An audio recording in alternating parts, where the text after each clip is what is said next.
To create and connect with a recruitee, first open the magic link provided to you. A pop-up menu will appear like this. Click on Allow and Continue.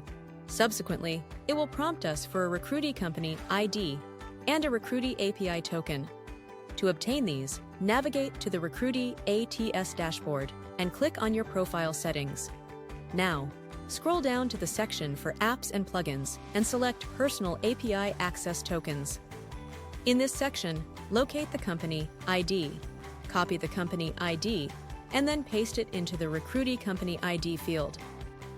Next, we need to acquire the Recruitee API token. Return to the Settings section and click on New Token. This action will prompt you to create a new token name. Assign a token name and then click on Save. You might be asked to confirm your identity by receiving a confirmation code via email. Access your email, copy the provided verification code, and paste it to confirm your identity. This process will generate a token for you. Make sure to copy this new token and save it securely on your local machine. Proceed to paste it into the Recruitee API Access Token field, and then click on Connect. Once connected, you will see a confirmation that the connection has been successfully established.